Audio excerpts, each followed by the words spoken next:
اللہ کے خوف میں رویا کرو۔ اللہ کے نبی بیان فرماتے ہیں اے میرے امتیوں، میرے رب کے خوف سے رویا کرو، اللہ کے عذاب کے خوف سے رویا کرو، اس لیے کہ اللہ تعالیٰ دو خطروں پر جہنم کی آگ تو کیا جہنم کا دھواں بھی حرام کر دیا۔ خطرہ جو فی سبیل اللہ گردن کٹاتے ہوئے شہید جو اپنے خون کا خطرہ ٹپکاتا ہے۔ دوسرا خطرہ آنکھ سے نکلنے والا وہ خطرہ جو اللہ کے خوف سے نکلے، اللہ کے عذاب کے خوف سے نکلے، میرا پروردگار اس خطرے پر جہنم کی آگ تو کیا دھواں بھی حرام کر دیا۔ اللہ کے خوف میں رونے والا، اپنے آنکھوں سے آنسو بہانے والا، ہم کیا جی روئیں گے، ہم کہاں جی روئیں گے؟ ہمارے دلوں پر دنیا کا زنگ لگا ہے، زنگ، دنیا کا نشہ چڑھا ہے، نشہ۔ بڑی بڑی آیتیں آتی ہیں، قیامت کا منظر سامنے آتا ہے، ہمارے کانوں پہ جوں تک نہیں رینگتی۔ صحابہ کا حال دیکھو، نبی کا حال دیکھو، ابو داؤد جامع ترمذی کتاب التفسیر کی حدیث، اللہ کے نبی صلی اللہ علیہ وسلم بعض وہ آیتیں جس میں اللہ جہنم کے عذاب کا تذکرہ کر رہا ہے، ایسی آیتوں سے جب نبی گزرتے نبی کی ہچکیاں طاری ہو جاتی، نماز کی حالت میں ہچکیاں طاری ہو جاتی۔ اس قدر نبی اللہ کے خوف سے رویا کرتے تھے، گویا نبی کے سینے سے ہانڈی سے جیسے پکنے کی آواز آتی ہے، نبی کے سینے سے ایسی آواز آیا کرتی تھی، ہچکیوں سے نبی کی آیتیں اسٹاپ ہو جایا کرتی تھی۔ یہ نبی کا حال ہے، صحابہ کا حال ہے، رویا کرتے تھے صحابہ اللہ کے خوف میں۔ ہم کہاں جی روئیں گے، ہم کو کہاں جی آتا رونا؟ اللہ کے خوف میں رویا کرو۔ اللہ کے نبی بیان فرماتے ہیں اے میرے امتیوں، میرے رب کے خوف سے رویا کرو، اللہ کے عذاب کے خوف سے رویا کرو، اس لیے کہ اللہ تعالیٰ دو خطروں پر جہنم کی آگ تو کیا جہنم کا دھواں بھی حرام کر دیا۔ جہنم کا دھواں بھی اللہ حرام کر دیا۔ ایک خطرہ جو فی سبیل اللہ گردن کٹاتے ہوئے شہید جو اپنے خون کا خطرہ ٹپکاتا ہے، اللہ جہنم کی آگ تو کیا دھواں بھی اس خطرے پر حرام کر دیا۔ اور دوسرا خطرہ آنکھ سے نکلنے والا وہ خطرہ جو اللہ کے خوف سے نکلے، اللہ کے عذاب کے خوف سے نکلے، میرا پروردگار اس خطرے پر جہنم کی آگ تو کیا دھواں بھی حرام کر دیا۔ جہنم میں نہیں ڈالے گا۔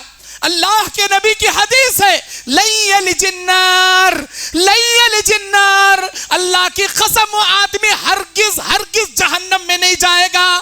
من بکا من خشیت اللہ، جو اللہ کے خوف میں اپنے آنکھوں سے آنسو بہائے گا، اللہ کے خوف میں رونے والا ہرگز نہیں جائے گا۔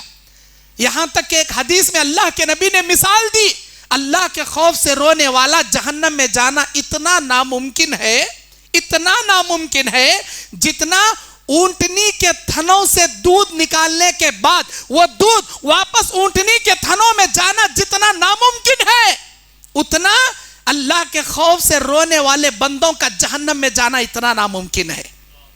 دنیا کی کوئی طاقت، چاہے وہ گائے ہو، چاہے وہ بکری ہو، چاہے وہ اونٹنی ہو، یا کوئی بھی جانور جس کے تھنوں سے دودھ نکال لیے جائے، پوری دنیا کی سائنٹسٹ مل کر اس دودھ کو واپس اس جانور کے تھنوں میں فٹ نہیں کر سکتی۔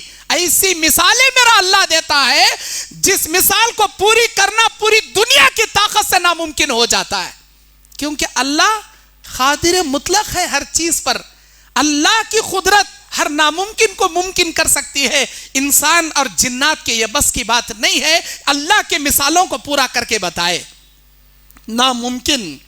اللہ کے نبی کہتے ہیں اللہ کے خوف میں رویا کرو، اس لیے کہ کل قیامت کے دن جہنمی روئیں گے، اتنا روئیں گے، اتنا روئیں گے، ان کے آنکھوں سے آنسو خالی ہو جائیں گے، ان کے آنکھوں سے آنسو ختم ہو جائیں گے، خون نکلنا شروع ہوگا، اتنا خون نکلے گا جہنمی آنکھوں سے، اتنا خون نکلے گا ندی نالوں جیسے خون نکلے گا۔ اگر کوئی آدمی جہنمیوں کے آنسوؤں میں کشتی چلانا چاہے تو آرام سے کشتی چلا سکیں گے، اتنا روئیں گے جہنمی۔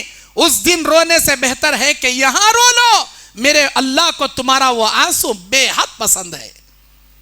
اللہ کا خوف اس جہاں میں ہر جگہ لایا کرو۔ صحابہ اکرام کا حال کیا تھا معلوم؟ حضرت حنظلہ رضی اللہ تعالیٰ عنہ، ابو بکر صدیق رضی اللہ تعالیٰ عنہ، یہ کہا کرتے تھے نافقہ حنزلہ، حنزلہ منافق ہو گیا، حنزلہ منافق ہو گیا، جا رہا ہے حنزلہ۔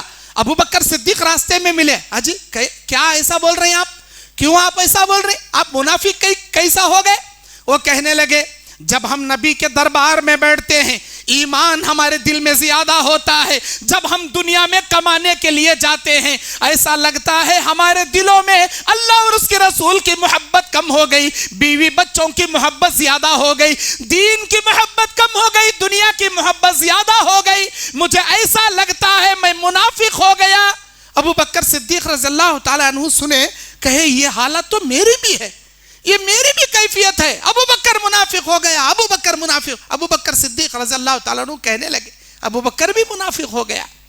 صاحب نبی کے پاس آئے، نبی نے فرمایا یہ جو تمہارے دل کی کیفیت ہے نا، اسی کو کہتے ہیں اللہ تبارک و تعالیٰ کے لیے خشیت، اللہ کے دین سے اصلی محبت۔ اگر تم ویسے ہو جاؤ جیسے میرے پاس بیٹھے ہوئے تمہاری حالت ہوتی ہے، دنیا میں تمہارے بازار میں تمہارے بیوی بچوں کے پاس جانے کے باوجود بھی تمہاری وہ حالت ہو جائے، تب تو تم فرشتے کہلاؤ گے۔